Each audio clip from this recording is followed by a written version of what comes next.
what I'd like to talk about is just the theory and the concept of why your body would want to be fat or want to be thin. Because that's really the foundation of my approach, is that your body has a specific weight it wants to be. Some people call it a set point or an ideal weight. It might be 100 kilos, it might be 50 kilos, whatever it is. Your body has a specific weight that it wants to be. And if you try to lose weight and force yourself to be below that set point, that ideal weight, a lot of chemistry takes place in your body to force you back to that weight. What happens is you become hungrier because the signals that tell your body to stop eating or that you've had enough to eat, your body starts ignoring those signals. Also, your tongue becomes desensitized to sweet foods and fattening foods. So it takes sweeter and more fattening foods to satisfy you. So you crave sweeter foods. So you're hungrier. You don't get filled up as quickly. You crave more fattening foods and sweeter foods. Your metabolism slows down. And your body goes into a type of fat storage mode where it becomes very efficient at storing fat and resists burning fat. So all these things happen when you force your body to go below its set point or ideal weight. The exact opposite is true if you're above your set point. If your set point is 60 kilograms or 120 pounds or 150 pounds, whatever it is, I have to talk pounds and kilograms because I've got a varied audience.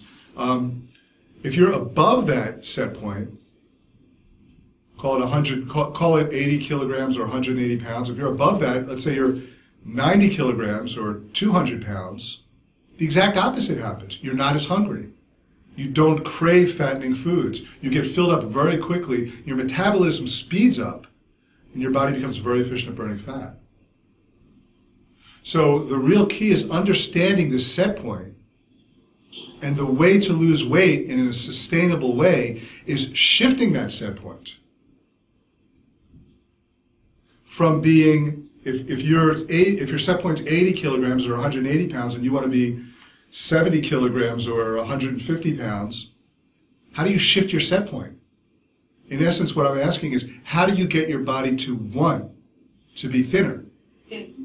Because when your body wants to be thinner, it happens automatically.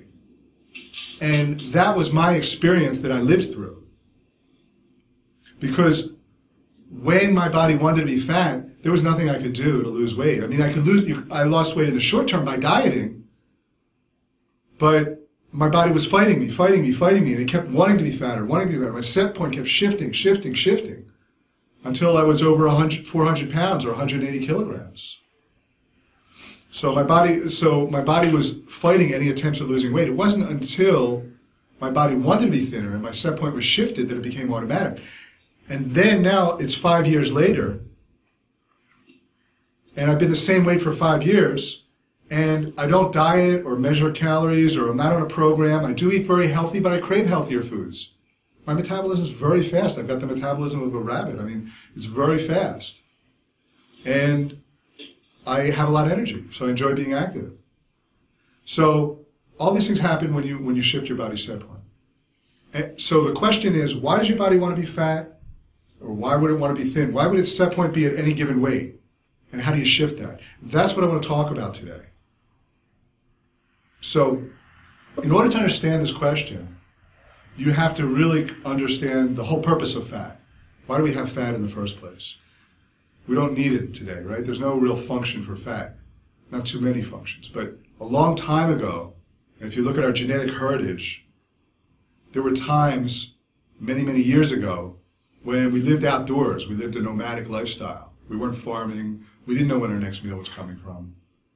And in that type of living environment, fat can be crucial to your survival.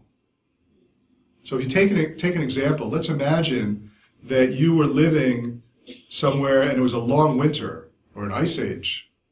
It was cold all the time, and there was no fruit. You couldn't fish because there were the lakes and ponds were iced over.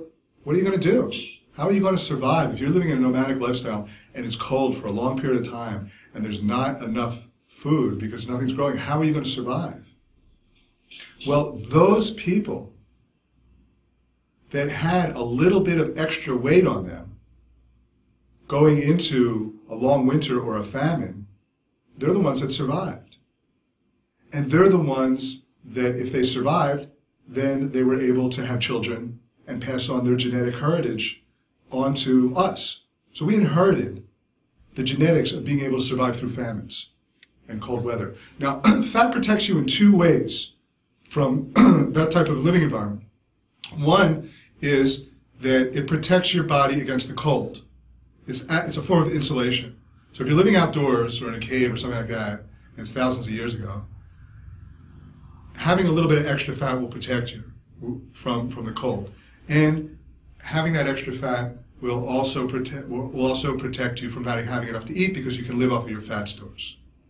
So if you were in that type of environment of cold or famine, your body is under a particular type of stress. Different than other stresses, it's a unique stress. It's a particular type of stress that causes a particular type of chemistry in your body. Now that chemistry, when you're having that particular stress, activates what I call the fat programs. It does two things. It tells your body, we have to start being very, very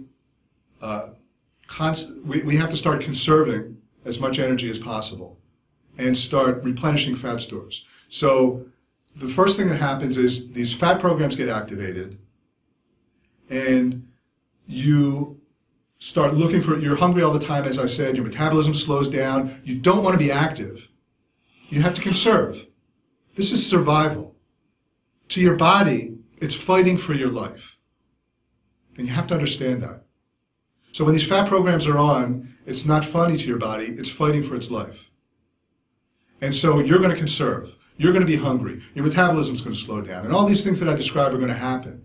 And what is also going to happen is your set point is going to shift.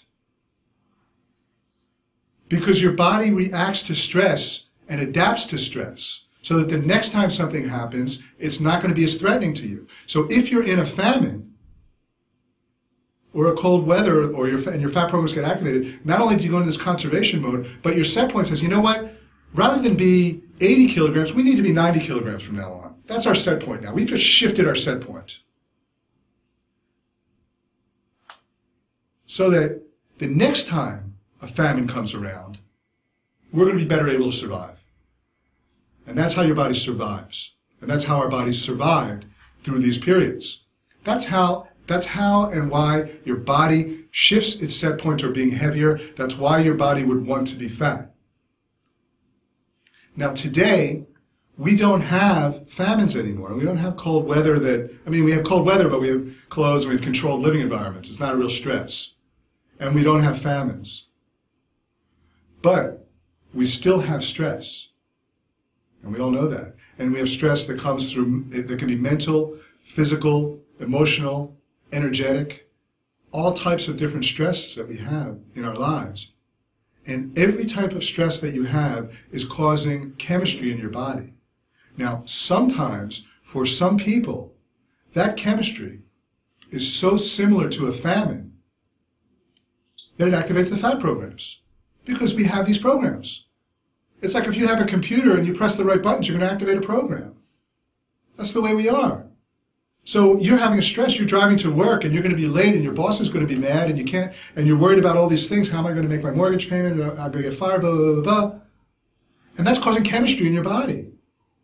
And sometimes, for some people, that chemistry is activating your fat programs, just because the chemistry is the same.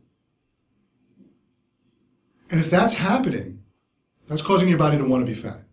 That's causing your body to go into a conservation mode, slow your metabolism, crave more fattening foods, eat more, not have the signals that say you're full. All these things I talked about, they all happen. And it gets your body to want to be fatter.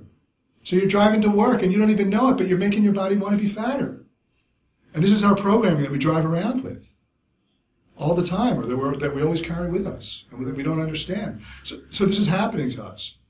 Not to everybody, but to some people. This is what's happening. Now, stress is not only always a bad thing, and stress does not always make your body want to be fat.